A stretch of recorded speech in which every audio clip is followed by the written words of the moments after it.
من ضروب لأقل داهية وين ضرب لمقاري فرمو إيو فراش لغو قميو دويو إيو راهو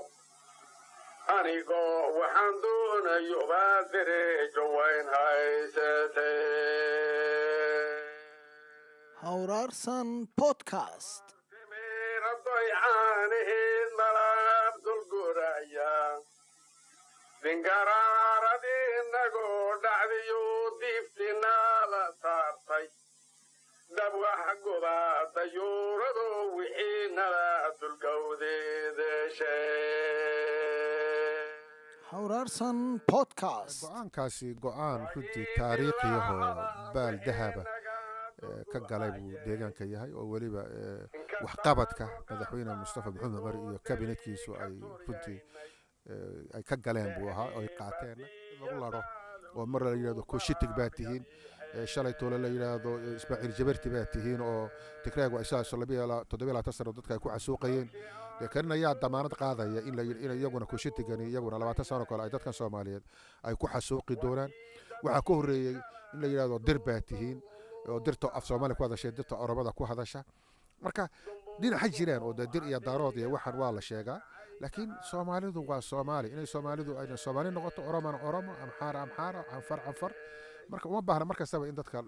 lagu ragcadeeyo laakiin daris wanaaga iyo isbahaysiga iyo wada shaqaynta iyo wada noolaashada iyo nabadda iyo xuduud ilaalinta iyo xaq dhawrka waxaas oo dhan waa wax loo wada baahan yahay laakiin anagu waxaan qaba isbahaysadaas inay sanahayn kuwo maxaan ku raadayay si dhaw uga turjumaya jiritaanka ummadda Soomaaliyeed waan ayaan dar markastaba ninka Addis Ababa joogan oo lagu ragcadeeyo oo meesha doono loo raaco iyo magac uu wato iyo marka projectiga marka isagu u iibgeynayo oo la iska indhalaan iyo dhagala'aan la iska raaco laakiin anagu Soomaali baan nahay dadka walaalaha deriska aan nahay afar ha noqoto Oromo ha noqoto inaan wadaaltinimo ku wada noolaano iyo deris wanaag iyo xuquuq nin walbana uu dhulkiisa iyo xadkiisa uu ahaada baan jecelnahay laakiin waxaan oo dhan waxaan u arkayaa wax dana gaara iyo siyaasado laga leeyahay baan igu marka anagu Soomaalinimadan ku faanaya Soomaali baan nahay waxaan Soomaali ku waayay koshitig iyo jabarti iyo dirdir iyo daarood iyo kuma noqon kara waxaan Soomaalinimo ku waayay Soomaali baan ahay Soomaalinimadan ay deeqda ninna magan uma yihiin madaxa waa inaan taagaa nin walba ana ka sareeya maxaan ku raadayay taariikhda geeska Afrikana Soomaali baa dhigtay Axmed Gurey sayidkii SYL marka sida awgeed nin magan u noqdo oo dad kale daba joogsado isku ragcadeeyo oo maxaan ku raadayay la'aantii joogsan kareynin ma yihi Soomaalinimadana iyana runtii deeqda waana taan qof kastaba aan leeyahay qof kasta Soomaali waa inuu madaxa taagaa maxay isaga waliba maanta loo baahan yahay dhulkiisa iyo meesha uu degan yahay isaga baahi loo qaba marka waa in isaga maxaan ku saf loo galaayo ninka magac laga baxay waa inuu Soomaali xagga dambe ka raaciyo hadii uu doonayo inuu jiro marka aniga Soomaalinimadan ku faana ku faraxsanahay ilaahina aan ugu mahadin ilaahiga Soomaaliga iga dhigay waliba halkaan runtii ugu beeray marka sida awgeed ninban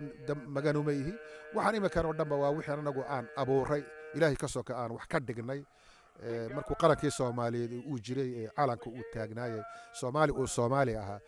qoomiyadahan sheegayno dhanba Tigreegan iyo Oromadan iyo Amxaaradan oo dhanba annagay magan noo ahayeen Muqdisho kulligood safkuda jiroona wada qaxooti ahayeen baasaboorka Soomaaliga meel walba ku noqonayeen macna kula hayeen marka sida awgeed hadii maanta aan kufnay waan kici karayna waxaan ku kici karayna Soomaalinimo inaan gacmahan is wada qabsano inaan Soomaalinimadeennana aan ku faano oo maxaan ku raadayay aan madaxa sare u taagno annagoo ninna aan isku ragcadeynaynin nin kalena aan magan u ahay nin kalena aan isku toosinaynin anigu ma aaminsan Soomaali Itoobiya degta Itoobiyana waa Itoobiya Soomaaliduna waa Soomaali waa shantii Soomaaliyeed oo gumaystaha reer Yurub ay qaybsadeen Abaasiiniyana ay ka qayb qaadatay waa waqti taariikh la yaqaan waqti la qabsaday ilaa imika la haysto marka dadkaas waa dad Soomaaliyeed anagu Itoobiyana waa Itoobiya dadaan shaqo isku leeyahay ma imika duruufon ba isku ka yadartay waa kuma Rayaala Xaamud Axmed waa ina Xaamud laan gare waxaan dhashay 1960 magaalada Diradhabe imika waxaan ku dhawlahay wadankan Sweden magaalada Stockholm waxaan ka tirsanahay ama aan ahay xubin sare oo jabhadda ONLF ka tirsan baarahay in badan ka soo shaqeeyay dawladda deegaanka Soomaalida xilal badan oo kala duwan ee ka soo qabtay iminkana ku sugan dalkan Sweden oo iminka halkan degan. dardaaran maxaa dardaaran aad u soo jeedin guud ahaan ummadda Soomaaliyeed oo dhan iyo ummadda Soomaaliyeed ee Itoobiya ku nool? waxaanad ogaataan waxaad soomaalinimo ku weydeen, waan ku celinayaa, waxaad soomaalinimo ku weydeen gobolna kuma helaysaan, reerna kuma helaysaan, deegaan gaar kuma helaysaan, waxaasoo dhan kuma helaysaan oo kale in aad mar kastaba isku ladhaan ama aad isku lamaanaysaan dad kale oo shisheeye ah, in aad quwado kale aad isku xidhaan, inaad quwado kale aad idinku isku dacwaysaan, inaad idinku is arki weydaan, inaad idinku is indhabuuxin weydaan, in aad mar kastaba aad isku dacwaysaan dad kale oo cadowgeena ama aanan naseex aanan idiin ahayn. soomaalinimadu ha idin deeqdo, soomaalinimaana deeqda, taariikhda akhriya, dib isu eega, idinku is indhabuuxiya, wixii aad iskala garan weydaan, waxaad iska tabanaysaan idinku isku daya in aad isku tanaasushaan ood is aqbashaan ood ka sheekaysataan u soo degtaan ood miiska wada hadalka iyo geedka hoostiisa aad wada fadhiisataan. waxaa badan inta Soomaali oo dhan kulmisaa badan, inta yar ee kuraasida iyo qolada yar ee masaalixda gaar kaa wadata yayna noqonin qolada markastaba shukaanta inoo haysa ee ha noqoto soomaalinimada iyo dhabarka waa inay jirta wax birmageyda ah. birmageyda maxaa noo ah? magaca Soomaaliyeed. waxaa birmageyday noo ah ciidda Soomaaliyeed, birmageyda noo ah gabadha Soomaaliyeed, karaamadeeda iyo sharafteeda in la dhowro oo la ilaaliyo, inuu qofku magaca Soomaaliyeed inuu ku deeqo ood ku faantid. marka taas waa shacabka Soomaaliyeed meel kasta uu joogaba gudi iyo dibadba in ay soomaalinimadu na deeqdo. waxaan wax ku noqon karnaa soomaalinimo. dardaaran maxaa dardaaran aad u soo jeedin Soomaaliyeed ee Itoobiya? dowlad deegaanka Soomaalida iyo shacabka Soomaalida ee Itoobiya ay ku hoos jirana waxaan leeyahay, horena waan u dhigay meelaha aan ka hadlayo, iminkana waan ku celinayaa, Itoobiya barta. Itoobiya waxa weeyaan nin hurdana ma kiciso, nin soo jeedana ma seexiso. si fiican u dhagaysta kelmaddaas. Itoobiya nin hurdana ma kiciso, nin soo jeedana ma seexiso. marka idinku kala doorta inaad seexataan oo laydin kicinin iyo inaad soo jeedaan oo laydin seexinin, oo ka dhigan in aad qayrkiin wax la qaybsataan, inaad dhegihiina furtaan, inaad indhihiina furtaan, inaad idinku aad is-indhabuuxisaan, wixii aad kala tabanaysaan in aad miiska wadahadalka aad timaadaan idinkoo wadada nabadda iyo dimuqraadiyadda ee wadahadalka u maray. maamul cusub aa yimiday, wiilkaa cusub ee madaxweyne Mustafa Maxamed Cumar inaad fursad siisaan, inaad gacan ku siisaan inuu shaqadaas inuu qabto. waa wiil Soomaalinimo yaa ka muuqata, uu dadaalayaa, laakiin wuxuu u baahan yahay gacan qabad, wuxuu u baahan yahay dhiirigelin, wuxuu u baahan yahay la shaqayn, wuxuu u baahan yahay fursad siin. ninkii wax isku haye dee xisbi samayso, doorashadii in yar baa ka hadhay, sanadka dambaba miiska soo dhigo oo dadka hor kaale ninkii wax isku hayo. laakiin ninkii kalow ka taxadir in aad adiga oo Soomaali inaad Soomaali intaad dacwaysid aad u dacwootid ama Addis Ababa ama Harar. filimkaas uu dhammaaday, horena uma shaqaynayo. janaaladii Harar la isku dacweyn jiray waa laga gudbay, filimkaan soo daawanay uuna gubtay. Addis Ababa la isku dacweynayana iyaduna waa sidoo kale. maxaad ii dacweynay anigaaba joogo kula war maxaad iga tabani, maxaan qabtaa, maxaan kula qabtaa, maxaan yeelnaa, ila tali ila tash anaaba kula wax walba ku ole, maxaad iga carari. Addis Ababana dastuur baa jira, dastuurka federaal baa jira, dastuur deegaan baa jirta, shaqadana waa la kala leeyahay. marka qolooyinkiinani weli moodaya janaaladii Harar iyo Addis Ababa in la iska xukumayo, gabalkaasi uu dhacay.